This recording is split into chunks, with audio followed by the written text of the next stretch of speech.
Nii ta on. Mina istun rääkima sellest vanast Hansateest, aga tegelikult ma seda väga ei tee, sest mulle ikka meeldib see, et hambaarst ravib hambaid ja südamearst südant. Et ajaloolased kindlasti on väga palju Hansateed uurinud ja seda kõike annab vaadata ja otsida internetist. AI aitab, aga väikse kokkuvõtte ma ikkagi teen, sest edevus on ju ka natuke ikkagi hinges.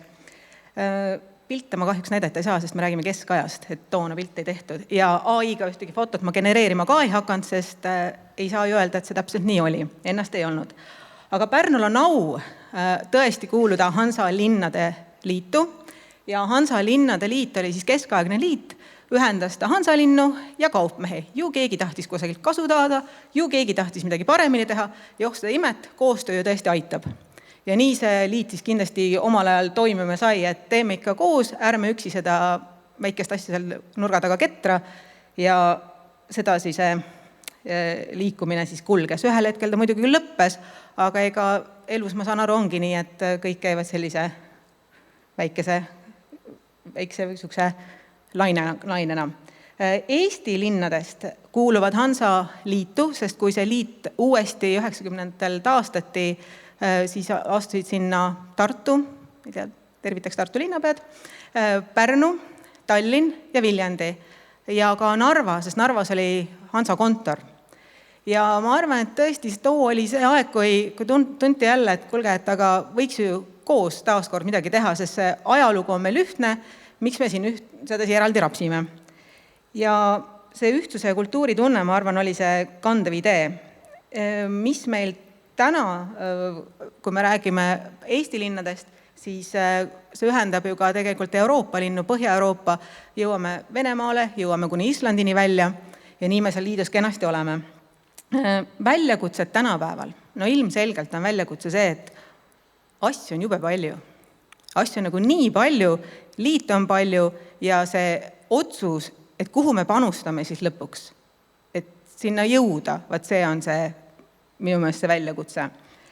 Samas ka see, et meie elu on hästi projektipõhine, mis on kohati tore, aga kohati ei ole tore, et samamoodi kui me mõtleme, mida me selle Hansaliidus teinud oleme teinud partneritega koostööd projektipõhiselt, lõpeb projekt, mis siis otsa saab raha ja nii ta kahjuks on, jääb tahe, aga aeg-ajalt tahe ei kanna. Rahvas läheb lihtsalt laiali. Samas selle väljakutset hulka, ma arvan, kuulub ka see, et kui palju ajalugu, kui palju tänapäeva. Selline pidev dilemma, et kui pärast näitan siin, lasen paluda ühte videot näidata, meil on väga imelised Hansapäevad suvel. Täpselt see, et ütlen, et Hansalaat või Haukalaat või Hansalaat või lihtsalt laat. Et kõik on väga head asjad, aga mingi erinevus võiks ikkagi olla. Ja selle tõttu ongi, et meil, ma olen nagu siiralt uhke Pärnu Hansapäevade korraldajate üle, kes tõesti on kiivalt selles ajaloos kinni. Jah, võib-olla natuke sedasi, et võib-olla mõni kõrvarõngas päris ei ole see, aga sealt tekibki see minu meelest see küsimus, et kui palju ajalugu, kui palju tänapäeva. Et need siis, ma arvan, meie liidu kohta võib ka seda öelda, et igal asjal tekib ka mingi väsimus, vahetuvad inimesed, vahetuvad vaated. Nii ta kahjuks on, et hetkel on võib-olla selline kerge, et me oleme teinud nii palju, me oleme teinud seda nii kaua, kuhu me jõudnud oleme, mis me saanud oleme, kas me oleme rikkad, et kõik need küsimused, mis ühel hetkel tulevad. Ja võib-olla täna just see hetk siin annab meile hansalistele sellise väikese nükk, et kuulge, ärge nüüd päris magama jääge, et asi polegi nii paha, kui teil praegu tundub.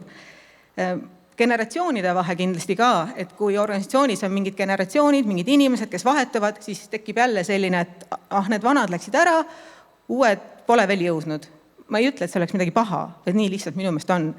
Vähemalt meil on.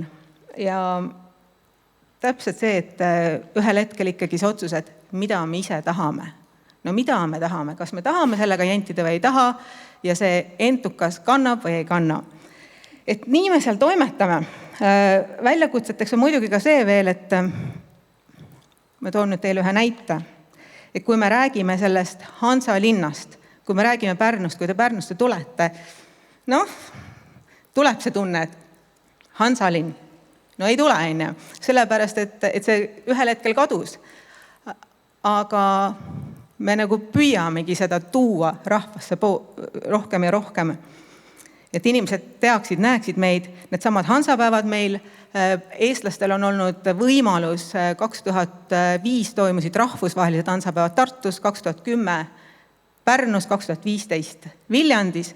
Ja ma ikka kavatsen öelda, et kui ma Pärnus ühte saksa numbriga autot näen, siis mõtlen, see on sellepärast, meie oleme Saksamaal hansapäevadel käinud ja ennast näidanud. Tore uskuda. Ja ma siiralt tõesti mõnikord ka arvan seda, sest ma tean, et mõned inimesed on tulnud Pärnusse sellepärast, et me oleme kuskil hansapäevadel käinud ja ennast näidanud. Ja nüüd ma jõun jälle ühe väljakutseni. Otsisin kodust, et kuna ma ettekannet ei teinud, mõtlesin, et vaatate mind, kannatate ära, aga leidsin ühe asja kodust. See on kott Hansapank. Hansapank, et inimesed, kui me räägime Eestis Hansast, siis võib-olla ongi see, mis meelde tuleb. Võib-olla see, et on Hansalinnad, võib-olla ei tule nii palju meelde.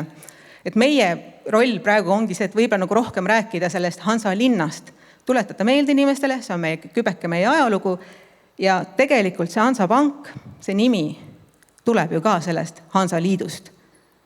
Kuskil oli keegi, kes tõesti mõtles, aga leidis, et see on kvaliteedimärk. Seega meie, kui me tahame olla liidus, kui me tahame Hansast rääkida, peame sellest lihtsalt rohkem rääkima. Sellest võib-olla ka kuidagi makstakse. Ja nii ta on, suhteliselt lihtne, sest Saksamaal tõesti see tunnetus, mis seal on, kui me räägime Hansast, on hoopis teine kui see, mis meil on. Nendel on ikkagi silt linna ees. Hansestadt Lübeck, meil on lihtsalt Pärnu suvepealinn, mis on ka tore. Jõuan taas selleni, et meil on liiga palju asju mõnikord võib-olla ja aeg-ajalt see, et me rapsime võib-olla liiga palju. See on kõik. Näiteks nüüd seda videot ja ütlen selle peale seda ka, et tulge Pärnusse,